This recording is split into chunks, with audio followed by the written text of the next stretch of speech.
The Philadelphia Phillies have had their backs against the wall, playing their worst baseball of the season and with the trade deadline upon us. But with Dave Dombrowski looking like he wasn't going to make a move, he pulled something out and added Tanner Banks to this Phillies team. While it may not be the sexiest name on the market, it does fill a position of need and is something that I think this team desperately needed a little bit of life injected into it. We're going to break down everything for what this means to this Phillies team. Once again, we did get the report initially from Robert Murray here saying the Philadelphia Phillies have acquired left-hander Tanner Banks from the Chicago White Sox, according to a source familiar with the deal. We're going to get to everything, what he brings to this Phillies team, how much they missed out on everything else. Now, before we dive fully into it, I do want to make sure you guys are smashing that subscribe button here. That at this point in time, 95.4% of you guys tuning into the channel have not subscribed to the channel just yet. So we got to make sure we're getting that number climbing. We got plenty to break down as we head into the final stretch for the season. And Tanner Banks is about to be a part of this run. So Luke Arcaini, to hit you right off the back, immediate reaction. It fills a position of need, not the biggest name on the market. How are you feeling right now? Yeah, I'll say this. They addressed the need. Wasn't the biggest move, wasn't the best move, wasn't the most expected move, at least name-wise. I think there was another left-handed reliever named Tanner that I think a lot of people wanted more today. But I think the Phillies bullpen continued to get better today. Yeah. And a guy like Banks, listen, he like you said, he's not the sexiest name. He's not the flashiest name. But he gets outs. He gets outs on the field. He's really good against left-handed pitching. His splits this year against lefties, lefties are hitting just 184 against them, while righties are hitting 308. So that's going to be definitely more the case where you'll see him in the game, primarily against left-handed pitching. And another thing from our guy Corey Simon at NBC Sports, Tanner Banks has recorded more than 3 outs in his 16 of 41 appearances. 55 strikeouts in 48 innings would give the Phillies a 4th lefty in the bullpen.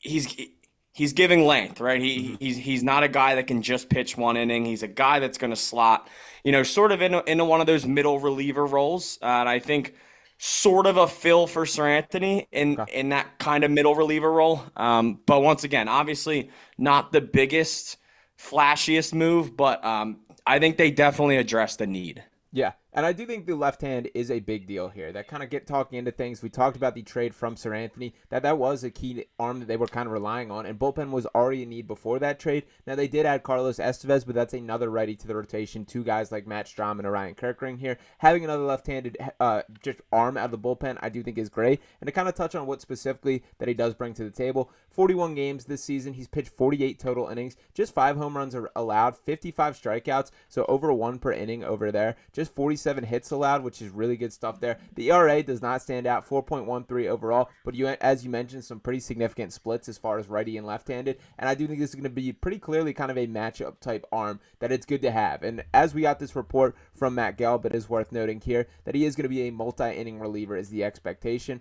I'm glad this Phillies team did something, but I was getting pretty frustrated. I do think this team needed a little bit of injection of life, and as bad of baseball as they've currently been playing, I just can't believe that this is here to stay for this Phillies team, as much as it has been just as bad as it gets. So I'm glad they're retooling. It was really frustrating to me that I thought we were going to have to record this video right here talking about how all these teams got better and the Phillies were not one of them. So I'm happy at least for there to be an arm, even if it doesn't move the meter to the length that I was hoping.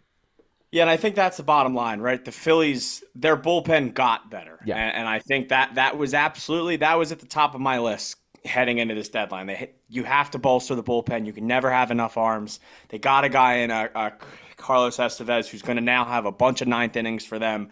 They now have a guy in Tanner Banks. And there is some more breaking news. The Phillies did just get another arm.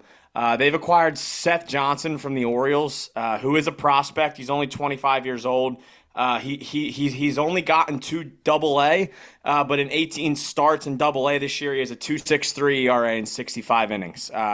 He's got like 61 strikeouts, has a bit of a walk problem, but seems like a prospect is coming here from Baltimore. What the Phillies are giving back hasn't necessarily been talked about yet, but at least that is another arm that the Phillies just got as well. Okay, so let's let the dust settle on that one and make sure we give a full breakdown once we have the details for that, as sure. But that's another great sign that they're adding to the bullpen. And you did mention Carlos Estevez there. I think like as this aged, that looks like an even better trade because he is a guy that has 20 saves under his belt, has a real chance of being the real deal closer. When you look at his stats, like this is some pretty nasty stuff. A guy with 34 games, just 5 walks and just 3 home runs, 32 strikeouts there. He is a guy that seems built for the moment. I love a lot of the quotes coming out. His one about adding sand to this beautiful beach that this Phillies team has built was just absolutely fire. He's also friends with Jeff Hoffman there. I think that's probably the bigger needle mover and for sure the biggest needle mover to me. The other guy that we should just mention here is, of course, Austin Hayes, who we can have a whole separate conversation about because I am not as thrilled with that one and how that is looking, but that is a story for another day.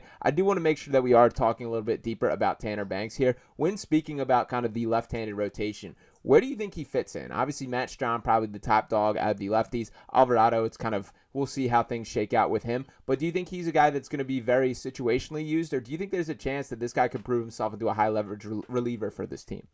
Yeah, I wouldn't necessarily say high leverage, but I would say a guy that can get lefties. And as it's being said, the Phillies actually traded Gregory Soto for that guy. Okay. So Gregory Soto's out the door. Seth Johnson is in. But we can go back to Tanner. Sorry, every time you flip this over to me, we've gotten more news. No, I don't think Tanner Banks is going to be getting ninth inning innings, but at the same time, you have to think about who you face, right? Right. And if you bring in a guy that is fantastic against lefties, you have to think about, there's a tweet here from Joe Giglio, right? Especially in October, like you have to get outs. You got to face Matt Olson in October. You got to face Freddie Freeman in October. You got to face Shohei Ohtani in October. You may have to face Gunnar Henderson in the World Series. Like you have to think about, there's a lot of good left-handed batters that are going to be in your way. So listen, I like this trade. I am in on it. I think I've said multiple times you can never have enough bullpen arms, and I think that's really where they're at right now, and that's kind of where their head's at right now. Yeah, absolutely. And I did want to ask also, so the full trade for the Tanner Banks was giving up single-A infielder William Bergolla there. Kind of one of my frustrations throughout the day, or I guess kind of realizations that there probably was not a big deal coming for this Phillies team, is it was a steep market, that it was very clearly a seller's market at this deadline, that guys were not going for cheap whatsoever. This, to me, a pretty realistic and just fine deal. And I feel the same way about Estevez, although I did see more pushback out there for how much they gave up in that trade. I ultimately feel pretty good about both these deals. And in general, I'm very much of the mindset that now is the time to trade in prospects for win-now pieces. Do you have any concern for how much they gave up in this, or completely satisfied with that? Nah, there's not really. I mean, that's really only like the William Bergolla. There's not much there. Not a ton that they gave up. I think the Phillies, once again, they realize that right now so many teams are just asking so much. Yep. Like this White Sox team, they asked a haul for Luis Robert, right? All these teams, the Athletics were asking a haul for Rooker. The Angels were asking a haul for their guys. Like, obviously, we saw that Tanner Scott haul earlier. Like, the market is just through the roof. And I think Dave Dombrowski noticed that. So it's definitely it was a seller's market today. We saw that with the Marlins. The Marlins can field like 18 guys right now on their field.